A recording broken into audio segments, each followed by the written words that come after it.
we are for the second EduHERO podcast and the first ever EduHERO podcast with our Braves from Indian Hill Middle School. I am so happy today to welcome Christina Dos Santos and Arpad Lalamet. Thank you both, 8th graders, for joining us today. Good morning. Good morning. Good morning. And my goal right now is to make Christina laugh, Arpad, while we're going through this as much as possible because I've heard her giggling already, and that makes my whole day. So here we go. So I'm going to start with you, Arpad. You are involved in a lot of activities in school, and one of the activities you're involved in is robotics and the kind of the teaming with robotics and competition. How did you get involved with that, and what kind of interest do you have in this area? Why is robotics such a passion? Well, my family has been always with engineering, and I wanted to join robotics ever since elementary school.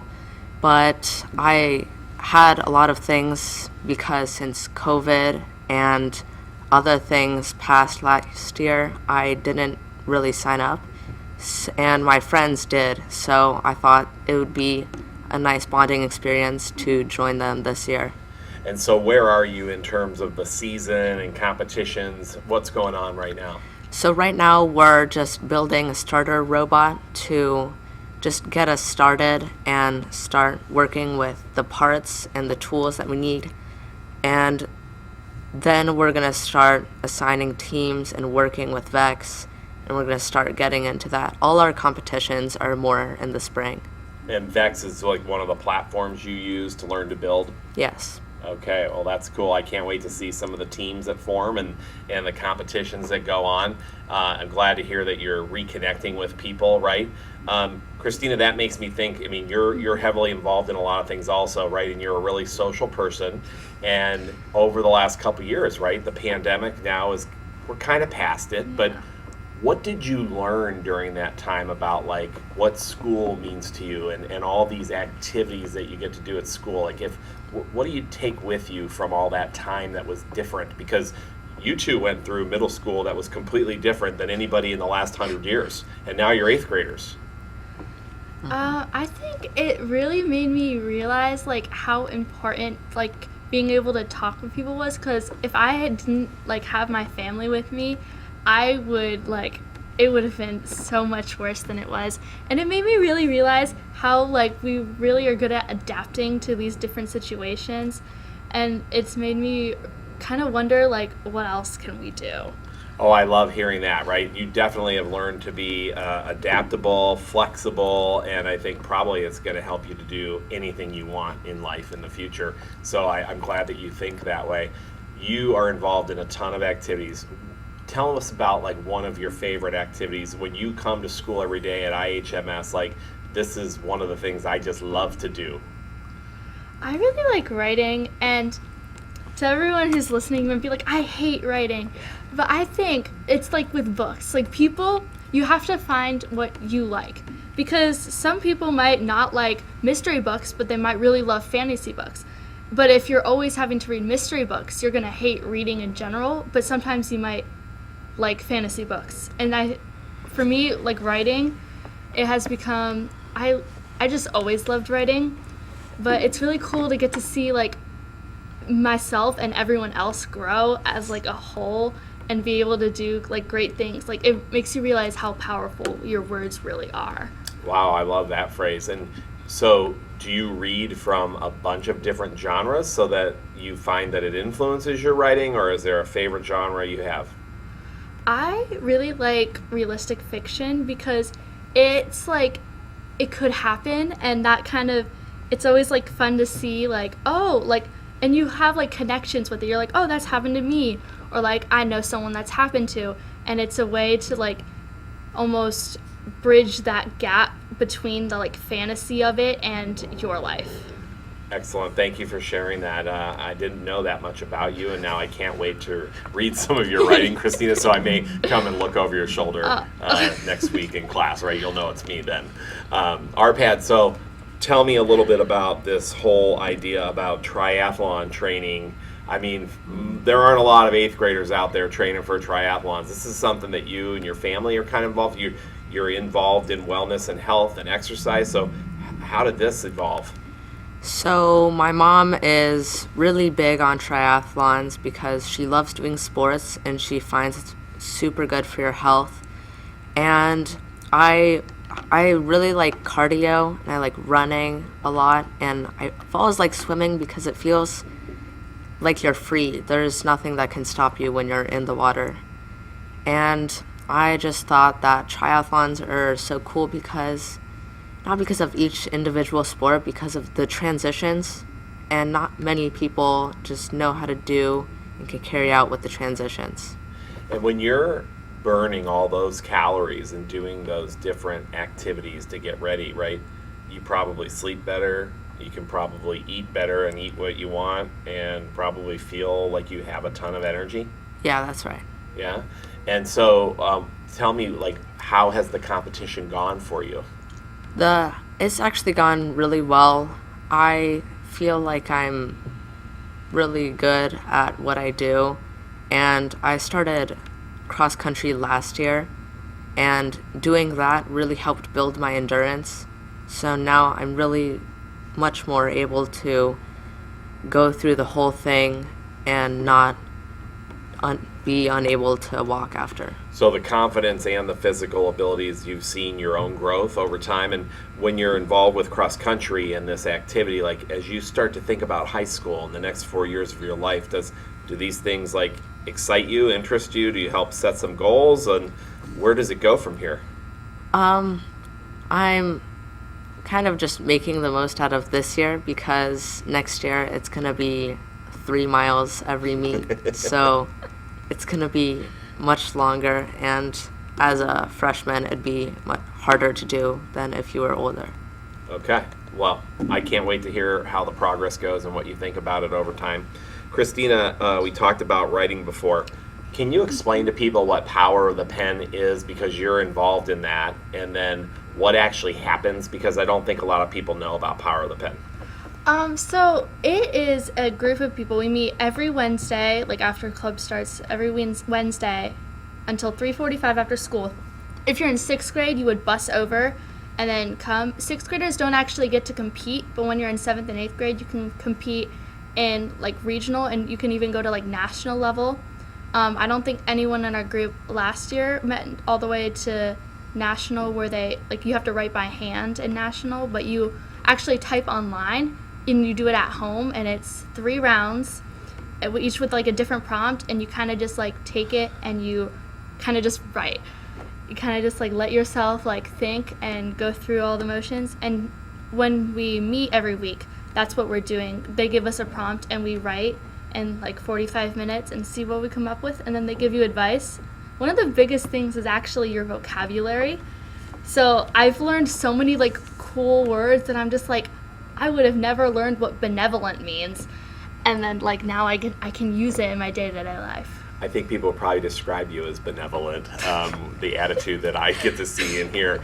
So when you show up to these competitions, and you said you write for maybe 45 minutes when you get a prompt in the club, and everybody can kind of learn through the club, but when you show up to like this state or national level competition, they're going to give you a prompt maybe that you haven't seen, and you have to be prepared to write for a certain amount of time. Yeah, you have to be really good at thinking on your feet and being able to come up with like an idea. Like you think at it, you look at it and you go, oh, I can like write this story. And you have to be really good at being able to go back and fix yourself, because there's no one able to like look over your shoulder and be like, hey, that doesn't really make sense, or hey, you don't have like any story really developing here. You have to be able to like build off of yourself. And that vocabulary practice while you're writing is really something that you said, like you grow some skills. Yeah, like when you go to school with writing, one of my biggest tips is Google synonyms, because they're always like, great word choice, and I'm like, yeah, well, you can really thank Google for that. So you can actually do a lot of research on Google, can't you? Yeah, oh my gosh, Google, I love Google. Yeah, and then there's an entire research platform, right? There's the people that just Google things, and then there's people sometimes that use Google Research or other platforms within Google to even learn more. And you all have grown up with that, right? And maybe one of the things that a lot of students haven't grown up with, RPAD, is Latin. But here at Indian Hill, Latin starts early for a lot of students who choose to do it, and we learn a lot about language through Latin. Can you explain a little bit like how that looks from your perspective?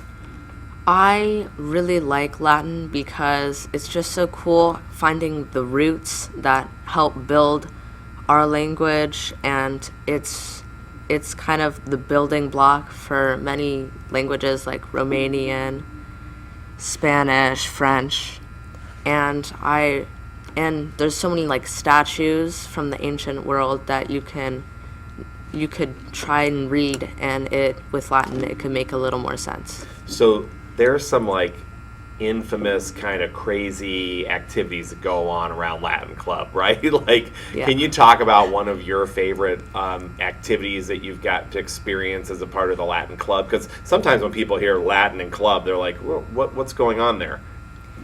It's definitely more fun than it sounds, because one of my favorite is Throw Stuff at Stuff Day. And you can buy your own pumpkins, and they take all the pumpkins together, and you load the pumpkins into like a catapult or a slingshot, and you shoot it at cardboard cutouts that we make in paint. It sounds like lots of fun to me. Yeah. I can tell you think it's fun with that smile on your face. Okay, so Christina, I want to go back to this idea about challenging yourself as an individual. You've also done this with athletics, and you said you'll go and play golf with your dad a lot. So, golf is one of these sports, again, that I think traditionally in the past, right, it seemed to be more kind of male dominated, but over the last couple of decades, that's kind of shifted. I loved hearing this idea that, your dad and you will go to a different course. Like, how fun is golf? Well, it's actually really funny because it started as my dad just like with softball. He wanted someone to play with. My brother didn't really want to. So he like took me in on it instead. And golf is, I really like it because you get to, if you make a bad shot, oh well, like it's kind of just you move on from it. And it's something that you can really see yourself grow with. And you can be like, my goal is to get this, and it's really easy to take an individual approach, but it's also really easy to take like a group approach, which I find like really cool because you can make friends with whoever you want really on the golf course, because your partner could be a 75-year-old man. Or your dad, who's not 75, right? He's not 75, no. And it's something that you can learn to get a personal best, kind of like what you're doing, Arpad, with your running or swimming or with a triathlon event. You're always looking for that next personal best, but you don't have to be perfect. Yeah, you're trying to like beat yourself almost. Because in golf, it's really more mental than it is physical, because you have to line yourself up and you have to think about everything, and then you have to tell yourself, I can do this. You have to look at the ball and just trust yourself when you swing, because otherwise, I mean, if you don't trust yourself, who can you trust? Great comments. You're really making me think about this now. So I have like one more round of questions for both of you. You're thinking a lot about this with your activities. What have you learned at Indian Hill working with your teachers? And let's just say specific to the middle school. Okay, you've been through 3 years of middle school now. Good and bad, right? All the disruptions we've dealt with in the world, but you've handled it, you've thrived, you're involved in so many things, you're both doing so well academically. How do you apply those things you were just talking about to your learning? And is there a teacher that like maybe sticks out in your mind that you say, oh yeah, I got that piece of advice from him or her, or I learned how to think this way and it's really impacted me? Like, if I put you on the spot, is there one that's really had an influence that's helped you maybe think about performance this way? I'm not sure. I feel like all of them have really helped develop me how I am today, but I don't feel like I could just name one in general. Okay, so you're giving some kudos to all your teachers at the middle school. Yeah. Well, that's very democratic, and I appreciate that, and that's okay. But you believe that they've had an influence on you? Yeah. Great. Christina? I also, like, all my teachers have been great, but one that really sticks out is Mr. Bell. I had him in 6th grade, but he's actually an 8th grade teacher, and I have him again this year. And he's really taught me, like, really good scholastic things. Like, notes, I, like, never took notes, but after having him, I, like, started using it, and I use it in other classes, and I can also look back on the notes, and I'm like, wow, like, I learned all this, or, like, I'm in another class and I'm like, wait, this is applicable, even though it seems like it wouldn't be because you're learning about like 300 years ago. Well, that's great to hear. And is there a skill that you've learned in middle school in the last 3 years that like you just know, like, my parents never learned this in school, or those adults never had to do this when they were in 8th grade? Or is there something that you could point to as an example about maybe how school has changed that you know you can do, but maybe wasn't even around 10 years ago? Probably like the technology involved in schools now, because I feel like working with your homework, it's good to know a lot of shortcuts and how to really organize all of your tabs and assignments when they're hard to find online. When you say tabs, you're talking about like an organizational feature on the technology platform you're using? Yeah. Okay. And what technology platform are you using? So Google has Chrome has groups, and you can just right click and you can put them all in a group, and you can open and close groups. And I feel like it really helps because it doesn't clutter up the space above your search bar. So while you're learning, it's helping you to stay organized. Yeah. Excellent. Christina, you were saying something about math? Yes, because I'll like bring my like math homework home and I'll be like, Dad, can you help me with this? And I'll like start showing him how I do it, and he'll like look at me like I'm crazy because the methods we found for math has changed so much. And something I've noticed is that math has become more of you start doing things like stuff like our teachers did in their sophomore year, we're doing in 8th grade, because they found new ways to do this, or found like, oh, that's not important. Oh, but this idea really is, we're going to teach it earlier, and that sort of thing. And I think Indian Hill has really helped with that, because there are some schools, stuff they did in sophomore year, they still do in sophomore year. But here, you have that opportunity, and you have that flexibility with your math class. Like, I think there are 3 or 4 different levels of math you can take in a year, and you'd still take it with your peers. Okay. Last question. And what do you look forward to in high school? What's next? Like, when you think about next year, is there something that you look forward to, or you're like, oh, I think I know this about high school? Christina, if there's one thing you could think like I'm excited for, what is it?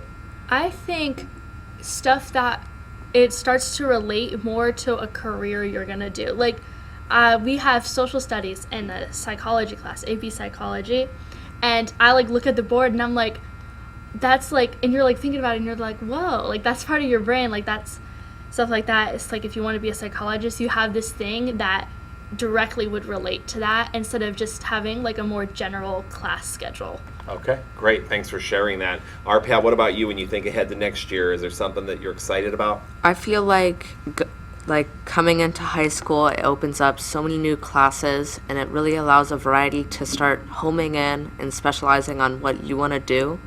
So like I would want to be a bioengineer, so you can start taking things like biology and chemistry, and it can really help to get a grasp of what you're going to do. You two have helped me get a grasp on Indian Hill Middle School and your experiences today. I'm so proud of you two 8th graders. And when I think about what you've learned and been through the last 3 years, I just have such pride and joy thinking about your progress. And I can't wait to see what the two of you do next. Thank you, Christina and Arpad, for joining me today on this Brave podcast. Thank you. Thanks. Have a great day. You too.